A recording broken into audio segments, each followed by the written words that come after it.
आखिर क्यों एक क्रिश्चियन लड़का बेविचार और ड्रग्स के नशे में डूब गया, लेकिन अधिक नशे करने की वजह से उसका मृत्यु हो जाता है। लेकिन मरने के बाद वो एक ऐसे स्थान पर पहुंच जाता है जिसे देख उसकी आंखें फटी की फटी रह जाती है। I knew that I was going to hell. I knew exactly what was going on. So many people are screaming. There's millions upon millions. Everybody's like, save me, help me, get out of here. I need to get out of here. No, I'm not supposed to be here. यह गवाही है Ivan turtle की, जो बचपन से ही एक Christian परिवार में पले बड़े थे। बचपन से ही आइवन प्रभु पर विश्वास करता और अपने माँ के साथ निरंतर चर्च जाता था। इनकी माँ प्रभु में विश्वास करने वाली और विश्वास में मजबूत महिला थी, लेकिन इनके पिताजी शराबी और अधिक गुस्से करने वाले थे। इसलिए बहुत बार इनके पिता ने इन्हें बेल्ट से मारते थे और कभी भी उनसे प्रेम नहीं किया। लेकिन जब आइवन को चर्च ले जाया गया और उन्हें बताया गया कि प्रभु यीशु मसीह उनसे बहुत प्रेम करते हैं, तब आइवन बहुत ही खुश होते हैं कि उन्हें भी कोई प्रेम करता है। इसलिए आइवन चर्च गया। आइवन ने बताया कि जब वे छोटी उम्र में थे तब वे पवित्र आत्मा से भर गए थे और एक बार नहीं परंतु कई बार उन्होंने परमेश्वर के आत्मा का अनुभव किया। आइवन ने बताया कि वह बाइबल कॉलेज भी किए, लेकिन जब वे क्रिसमस की छुट्टी में अपने घर आए तब वे वापस बाइबल कॉलेज नहीं गए। उसी समय उन्होंने शराब पीना और ड्रग्स लेना शुरू कर दिया था। धीरे धीरे आइवन अपने जीवन को ड्रग्स और बेविचार में बर्बाद करने लगा। वह धीरे धीरे परमेश्वर से दूर होने लगा। जब आइवन 26 साल का हुआ तब आइवन पूरी तरह से परमेश्वर से दूर हो गया और उनका जीवन ड्रग्स के नशे में पूरी तरह से बर्बाद होने लगा। इन्होंने ड्रग्स का एक कारोबार भी शुरू किया जिसमें अधिकतर इनका समय नशे करने वालों के साथ में बीतता था।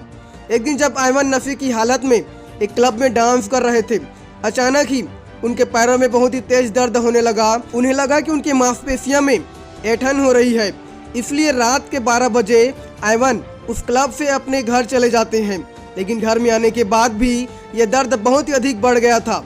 इसलिए सुबह होते ही आइवन एक डॉक्टर के पास गया और जब डॉक्टर ने आइवन की जांच किया तब उनसे कहा कि उनके पैरों में खून जम गया है। उस वक्त आइवन को लगने लगा कि यह तो बूढ़ों को होता है, पर मुझे क्यों? यह सोचकर आइवन अपने घर चला आता है। कुछ दिनों के बाद में आइवन के पैरों में खतरनाक सूजन आ गया। उनका पैर नीला पड़ रहा था और अब उनके पैरों में पहले से अधिक दर्द होने लगा। लेकिन फिर भी आइवन जैसे तैसे करके वह डॉक्टर के पास चला गया। डॉक्टर ने उन्हें तुरंत ही बेड में लिटा दिया और उससे कहा कि उसे अपने स्थान से हिलना नहीं है। उनके पैर में जमे खून की वजह से उन्हें 10 दिनों तक बिस्तर पर ही रखा गया, क्योंकि जो उनके पैरों में था वह एक गहरी सिरा में रक्त का थक्का था, जिससे बचने के लिए डॉक्टर ने आइवन के पैरों में एक मोजा को भी डाल दिया था और 10 दिनों तक इनका इलाज होता रहा और अंत में उन्हें घर भेज दिया गया। उसी रात को जब आइवन अपने कमरे में सोए हुए थे तभी इन्होंने महसूस किया कि कोई चीज़ उनके रूम में घुस गया है। तब अचानक ही किसी चीज़ ने उनके कलाई को पकड़ा और आइवन को बिस्तर से पूरी तरह से उसे खींचकर उसे ऊपर उठा दिया। उस समय आइवन को लगा कि वे सपना देख रहे हैं, लेकिन जब उन्होंने मुड़कर अपने बिस्तर की ओर देखा तब उनकी आंखें फटी की फटी रह गई, क्योंकि वह अपने बिस्तर पर खुद को मरा हुआ पाता है। तभी आइवन अचानक ही अपनी आप को एक अंधेरी सुरंग में गिरते हुए पाता है, जो बड़ी तेजी से आइवन को पृथ्वी के गहराइयों में ले जा रहा था। अत्यधिक अंधेरा और गर्मी उस सुरंग में था। जैसे जैसे आइवन पृथ्वी के गहराइयों में जाते जाता उसे लोगों की चीखें और उनके रोने की भयानक आवाज़ें उसको सुनाई पड़ता था।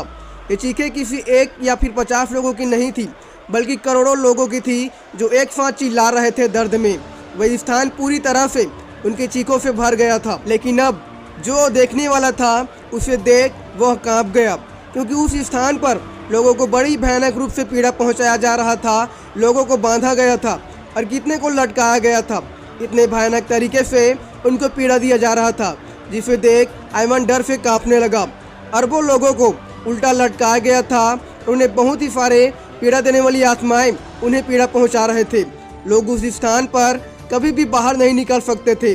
लोग चाहते तो थे उस स्थान से बाहर निकलना, लेकिन वे सभी उसी जगह में फंसे हुए थे और दर्द से चिल्ला रहे थे। पृथ्वी पर जो दर्द एक शरीर को होता है उससे भी कई हजार गुना आत्मा को नर्क में होता है।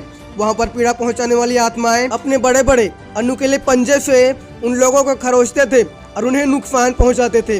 लोग दर्द में दया के लिए चिल्लाते थे और विनती करते थे। उनका दर्द भयानक और असहनीय था, जो कभी भी खत्म होने वाला नहीं था। निरंतर उन लोगों को नरक में तड़पाया जा रहा था।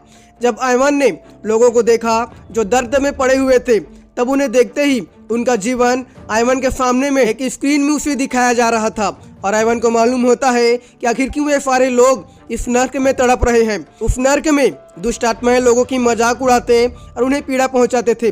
लोग दर्द में बहुत ही ज्यादा चिल्लाते थे और दया के लिए विनती करते थे। नर्क की सबसे भयानक बात यह थी कि नर्क में तड़प रहे लोगों के लिए यह अंतिम स्थान था जहाँ से कभी भी बाहर नहीं निकल सकते हैं। ये सारे के सारे लोग अनंत काल तक इसी स्थान में तड़पते रहेंगे जिसका कोई भी अंत नहीं है। आगे आयवन ने बताया, जब लोगों ने नर्क में उसे देखा तब वे सभी उसे देखकर सहायता के लिए पुकारने लगे और जोर जोर से वे सभी चिल्लाने लगे। आयवन ने बताया कि बहुत सारे लोग ऐसे थे जो नर्क में इसलिए थे क्योंकि उन्होंने कभी भी सच्चाई पर विश्वास नहीं किया और न ही अपने पाप से फिरे। उनको सिखाया गया था कि मरने के बाद कोई भी जीवन नहीं है और न ही नर्क जैसे शब्द का कोई भी अस्तित्व है। इसलिए जैसे चाहे वैसे जियो और जो मन चाहे वैसा करो, क्योंकि मरने के बाद कोई भी न्याय नहीं है। इसलिए एक गलत शिक्षा की वजह से इतने सारे लोग मरने के बाद में नर्क में तड़प रहे हैं और निरंतर अपने गलतियों के लिए पछताते रहते हैं। लेकिन अब इनके पास और दूसरा ऑप्शन नहीं है कि वे पाप से मन फिराए, लेकिन इसके बजाय ये सारे के सारे लोग अनंत काल के लिए नर्क में तड़पते रहेंगे। जब आयवन आगे बढ़ा तब उसे नर्क में एक ऐसा भी स्थान दिखा जहाँ पर बहुत सारे पास्टर्स को नर्क की आग में तड़पाया जा रहा था। आयवन ने बताया कि इन पास्टर्स ने सेवा के दौरान व्यभिचार किया और केवल व्यभिचार के लिए इन्होंने परमेश्वर को ठुकरा दिया। इनमें से बहुत से ऐसे भी थे जिन्होंने चोरियां किए थे। चर्च में देने वाले भेंट और दशमांश की चोरी करते थे और उसे गलत कामों में इस्तेमाल करते थे।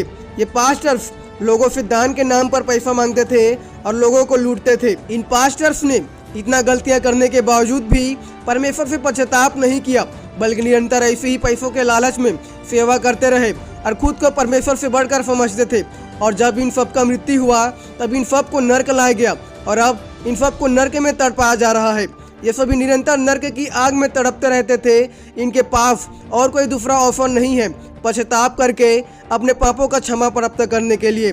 लेकिन आज परमेश्वर ने हमें यह ऑफर दिया है ताकि हम अपने पापों से मन फिराएं और परमेश्वर के राज्य का भागी हो जाएं, क्योंकि हमें नहीं मालूम कि हम दिन भर में कौन सी गलतियां करते हैं। इसलिए आज ही हमें पश्चाताप करना चाहिए, जैसे बाइबल बताती है। यदि हम अपने पापों को मान लें तो वह हमारे पापों को क्षमा करने और हमें सब अधर्म से शुद्ध करने में विश्वास योग्य और धर्मी है। आगे आयवन ने बताया उसे नर्क में कुछ ऐसे लोगों को भी देखा जिनके बारे में वह जानता था। ये सभी आयवन की उम्र में बड़े थे, इसलिए ये सभी पहले ही मर चुके थे और अब उन सभी को नर्क में तड़पाया जा रहा था, क्योंकि ये सभी बिना पश्चाताप किए ही मर गए थे। उसने उस नर्क में अपने पड़ोसी और अपने परिवार के कुछ लोगों को भी देखता है जिनका मृत्यु हो चुका था। आयवन ने बताया कि उसे बहुत सारे प्रचारकों को भी देखा जो नर्क में तड़प रहे थे। प्रभु के दास होने के बावजूद भी इन्होंने परमेश्वर के मार्ग को छोड़ पाप और गंदगी में चलने लगे और कभी भी ये लोग पश्चाताप नहीं किए। इसलिए आज नॉन बिलीवर्स के साथ साथ क्रिश्चियन भी नर्क जा रहे हैं। जब आयवन ने इन सभी दृश्यों को देखा तब वह पूरी तरह से कांपने लगा और डर की वजह से वह परमेश्वर को चिल्लाने लगा। वह अपने जीवन की पुरानी बातों को याद करने लगता है कि आखिर उसने प्रभु को छोड़ व्यभिचार किया और ड्रग्स के नशे में उसने अपने जीवन को बर्बाद कर रहा था। तभी कुछ समय के पश्चात में आयवन अपने आप को अपने बिस्तर पर पाता है। आयवन 3 घंटों तक मरा हुआ था, लेकिन परमेश्वर ने उसे एक नया जीवन दिया और उसे नर्क से बाहर निकाल ले आया। आयवन ने बताया कि उसकी माँ हमेशा उसके लिए आंसू के साथ उसके लिए प्रार्थना करती थी। इसलिए परमेश्वर ने उसके प्रार्थना को सुन परमेश्वर ने आयवन को बचाया।